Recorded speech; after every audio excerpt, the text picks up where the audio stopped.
Halo, selamat siang. Saya Dwiki dari BBC Indonesia.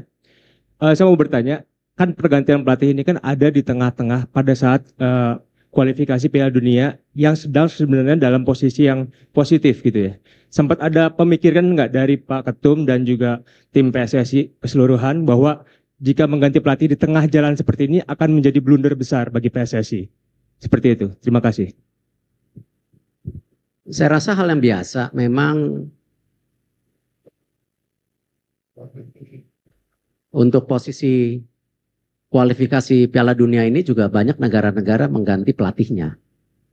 Tinggal dihitung resikonya. Makanya tadi saya ceritakan kejadian di China itu sebelum pertandingan bahkan sudah terjadi dinamika yang cukup tinggi. Ya Pak Marzi, benar ya. Tapi kita berhitung-hitung, kalau itu dilakukan saat itu tentu jarak ke pertandingan berikutnya terlalu singkat. Dan hari ini yang terbaik karena kita masih punya waktu 2,5 bulan. Dan tentu resiko-risiko tetap ada. Tetapi lebih baik kita mengambil resiko daripada menyesal di kemudian hari. Nah, dan kita juga mencari tentu figur-figur yang tadi kita yakini bisa memberikan extra effort dari dinamika komunikasi, leadership, ataupun taktikal bermain yang bisa kita harapkan. Itu sih. Pak, sedikit lagi Pak, satu lagi Pak. Berarti apakah dengan kata lain bisa dibilang kegagalan di AFF menjadi faktor terbesarkah atau tidak sebenarnya? Gini, semua pertandingan yang kita ikutin ya pasti ada evaluasinya. Tadi saya bilang kan kita melihat dari pertandingan Indonesia-China. Memang dipikir terlalu ambisius, tapi tidak. Karena kita menghitung strategi-strategi atau target-target angka-angka kemenangan itu kan kita sudah hitung waktu itu. Ya, gimana kalau kita waktu itu kalah dengan Saudi? Ada press conference hari ini enggak? Ya, nggak usah diomongin, udah pasti gagal Piala Dunianya. Karena poinnya sudah tidak ada. Justru di 4 pertandingan berikutnya ini ya kita berharap kita menimba poin gitu. Jadi sekecil apapun yang menjadi tentu ini kita harus perbaikin. Itu yang kita harapkan. Ya, ya pojok.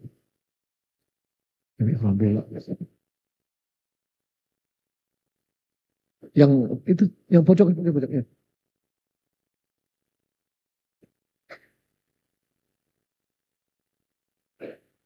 Selamat siang Pak Erik, Pak Sumarji, Pak Mali, Pak Yunus Nusi, dan Pak Arya.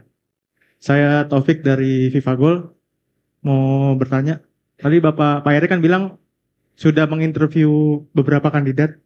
Mungkin itu waktunya kapan Pak? Dan apakah di interview itu ada permintaan atau jaminan untuk meloloskan Indonesia ke Piala Dunia atau akan bisa menerapkan taktik permainan yang menyerang? Dan untuk yang kedua, tadi Bapak bilang kondisi tim memburuk sebelum lawan Cina. Apakah kondisinya tidak membaik Pak sebelum menang lawan Arab? Terima kasih.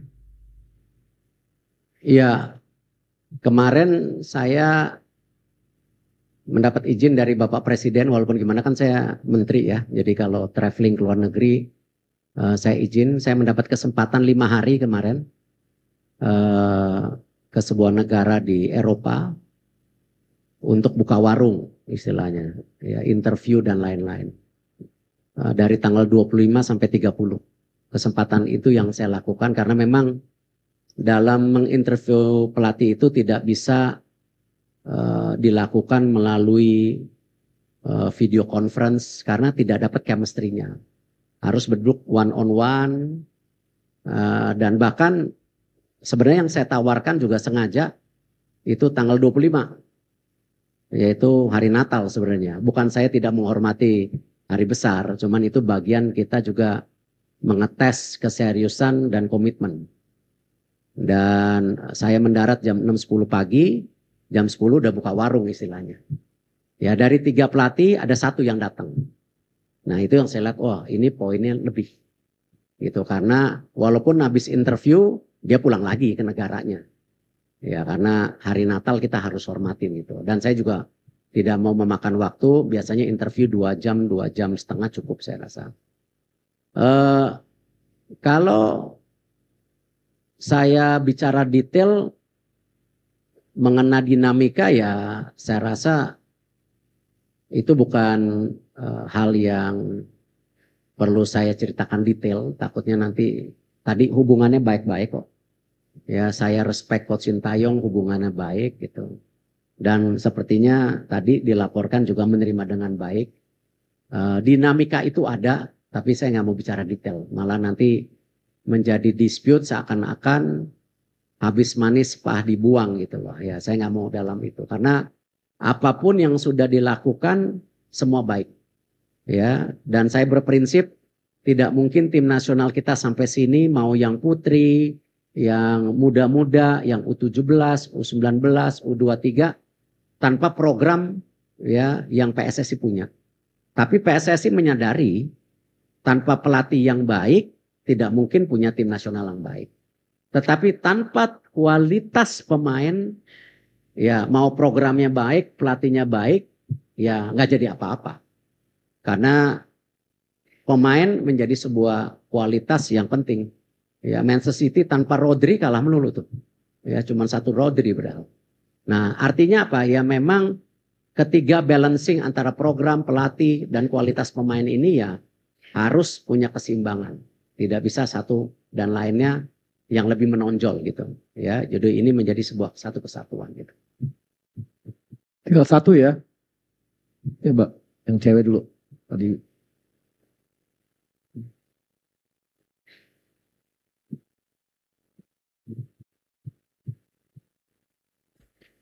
Assalamualaikum warahmatullahi wabarakatuh. Siang Pak, Niar dari RRI. Pertanyaannya, untuk pelatih yang baru nanti atau pelatih pengganti ini, apakah terpilihnya sebagai pelatih untuk timnas Indonesia sudah memenuhi standar dari filosofi sepak bola yang diinginkan oleh PSSI saat ini begitu? Karena kita tahu jargonnya sama ini adalah ingin membawa Garuda mendunia begitu Pak. Kemudian kita tahu juga bahwa selama ini Coach Sintayong tidak hanya memegang timnas senior, tapi beliau juga memegang timnas under 23 yang kita tahu akan beberapa waktu ke depan juga mungkin ada agendanya tertentu. Apakah nanti akan ada pelatih ad interim atau mungkin yang pelatih baru ini juga akan memegang tanggung jawab yang sama begitu? Terima kasih Pak. Coach Indra, Coach Nova juga ditargetkan Garuda mendunia. Kenapa setelah lolos AFC kita targetkan mereka untuk bisa qualified di kejuaraan dunia U17, U20.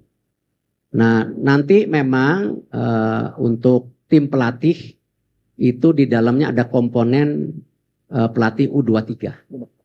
Ya, jadi nanti kalau diumumkan nanti biar aja tanggal 12 itu ada pelatih kepala, ada beberapa asisten dan ada satu asisten untuk U23.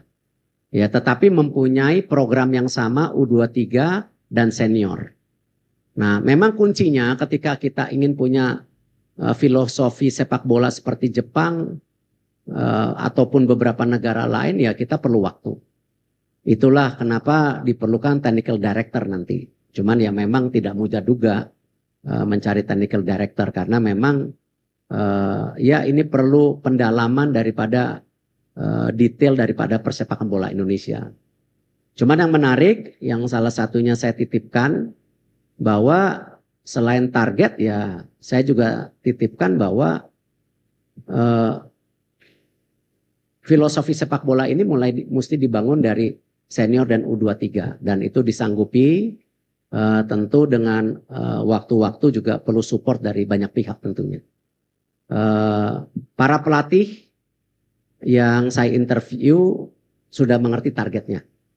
Dan beberapa juga yang punya nama di dunia sepak bola tidak mungkin bergabung ke sebuah negara hanya sekedar mencari kerjaan. Ya, tetapi mereka pasti mempunyai target personal ya di mana tentu ingin menjadi bagian sejarah legacy yang kita miliki gitu. Yaitu lolos ke Piala Dunia. Ya, terakhir